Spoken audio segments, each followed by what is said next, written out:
할렐루야, 수완이 하는교회 성도 여러분, 또 아침 묵상 오늘의 말씀에 참여하고 계신 모든 여러분, 지난밤도 평안하셨습니까? 복된 화요일 아침입니다. 오늘도 주님 안에서 마음의 평안과 기쁨이 가득 넘치시길 바랍니다. 오늘 주님께서 주시는 본문 말씀은 고린도전서 1장 26절에서 31절까지의 말씀입니다. 나의 약함이 주님의 자랑이 될 때라는 제목으로 여러분들과 함께 또 은혜를 나누도록 하겠습니다. 먼저 본문 고린도전서 1장 26절에서 31절 우리 한 목소리로 함께 봉독한 후에 계속 말씀 이어가도록 하겠습니다. 고린도전서 1장 26절에서 31절 말씀. 형제들아, 너희를 부르심을 보라.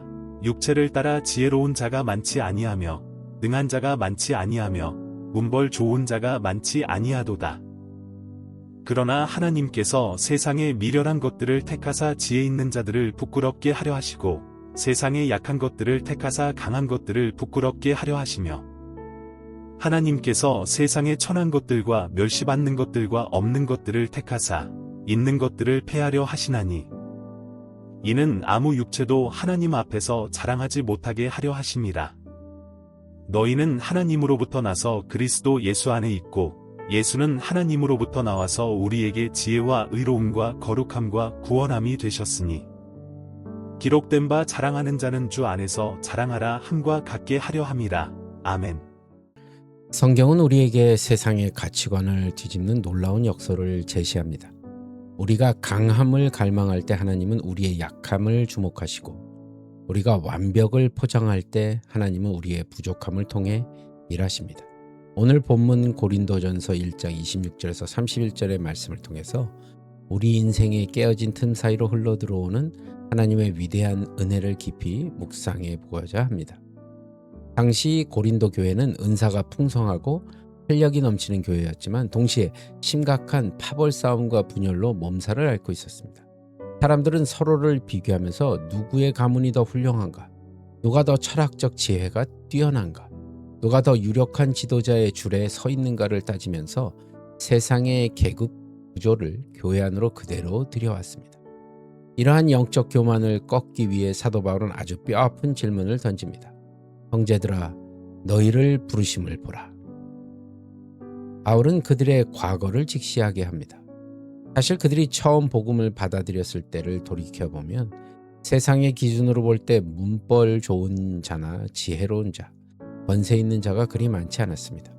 이것은 결코 그들을 비하하려는 의도가 아닙니다. 오히려 하나님의 선택의 기준이 세상의 채용 방식과 근본적으로 다르다는 그것을 선포한 것입니다. 세상은 이미 준비된 자, 강한 자, 유능한 자를 세워서 그들의 능력을 이용하려고 합니다. 그러나 하나님은 조건을 보고 사람을 뽑으시는 고용주가 아니십니다. 사랑으로 자녀를 택하시는 아버지이십니다.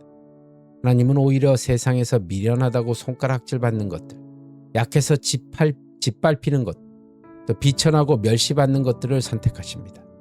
왜 그러실까요?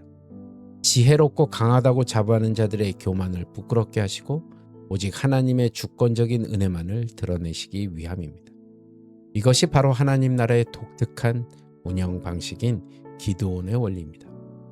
하나님은 미디안 대군을 물리치실 때 수만 명의 군사를 돌려보내시고 단 300명만 남기셨습니다. 군사의 숫자가 많아 승리했다면 이스라엘은 자기 힘을 자랑했을 것이기 때문입니다. 주님은 갈릴리의 이름 없는 어부들을 택해 세계의 역사를 뒤바꾸는 교회의 기초를 세우셨고 동족에게 외면받던 세리 마태를 불러 제자로 삼으셨습니다. 하나님은 우리가 대단한 인물이라서 부르신 것이 아닙니다. 오히려 우리의 부족함을 통해 하나님의 전능함이 머물 가장 안전한 처소를 마련하고자 하시는 것입니다. 세상의 자랑은 유통기한이 굉장히 짧습니다. 지식은 금세 낡은 것이 되고 권세는 시간이 흐르면 변질되며 사랑과의 연합은 예기치 못한 배신이나 실망을 남기기도 합니다. 무엇보다 세상의 자랑은 우리를 끊임없는 경쟁으로 몰아넣어서 결국 영혼을 공허하게 만들죠. 그러나 성도가 그리스도 예수와 연합할 때 얻는 복은 세상의 그 어떤 자산과도 비교할 수 없는 영원한 가치를 지닙니다. 바울은 예수 그리스도께서 우리에게 지혜와 의로움과 거룩함과 구원함이 되셨다고 선포합니다.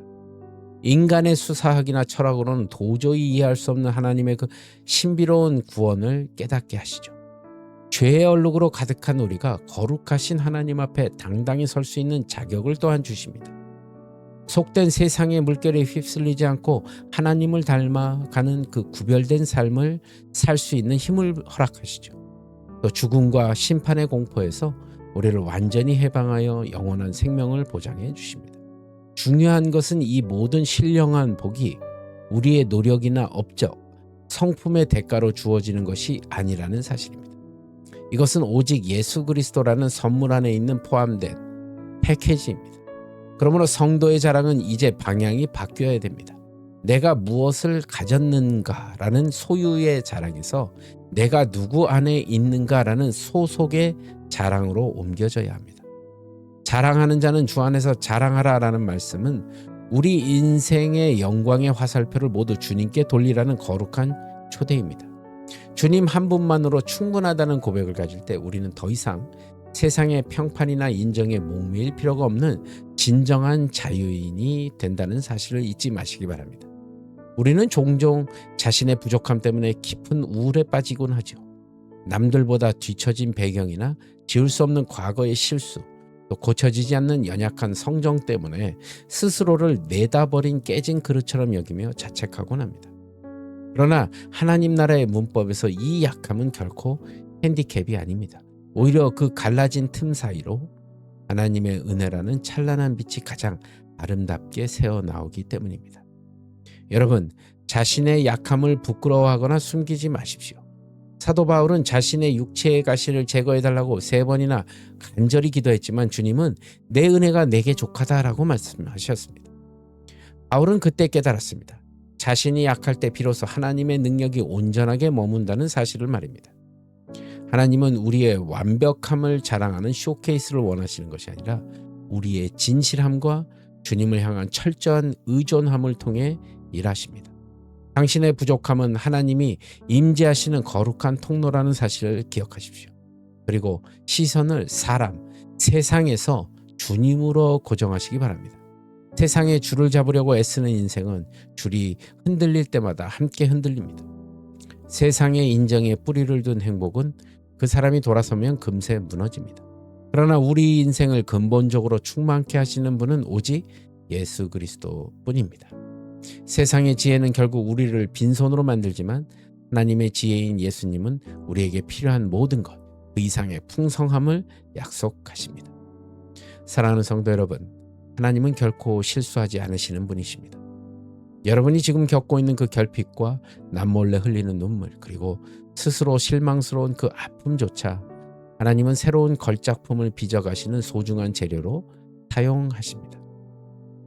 내가 대단해서 나를 부른 것이 아니라 부족한 나를 통해 하나님의 위대함을 나타내려 하신다는 사실을 굳게 신뢰하시기 바랍니다. 그래서 오늘 하루 세상이 정해놓은 성공의 기준에 맞추려고 허덕거리기보다는 주님 안에서 이미 받은 그 풍성한 은혜를 누리며 사랑하는 삶이 되시길 바랍니다. 여러분의 깨어진 상처와 약함 위에 하나님의 놀라운 구원의 역사가 기록될 것입니다. 그 거룩한 반전을 기대하며 오늘 오직 주님만 자랑하는 복된 승리자가 되시길 우리 주 예수 그리스도의 이름으로 간절히 축복합니다. 기도하시겠습니다. 주님, 오늘도 주신 말씀을 붙들며 나아갑니다. 오늘의 하루의 삶도 오직 주님만 자랑하며 주님 안에 거하는 귀하고 복된 하루가 될 수 있도록 인도하여 주시옵소서. 모든 것 주님께 감사드리며 나사렛 예수 그리스도 받들어 간절히 기도드리옵나이다. 아멘. 여러분, 오늘도 주 안에서 승리하시고요. 저는 또 내일 이 시간 말씀으로 여러분들 찾아뵙도록 하겠습니다. 여러분, 오늘도 주 안에서 평안하십시오. 샬롬.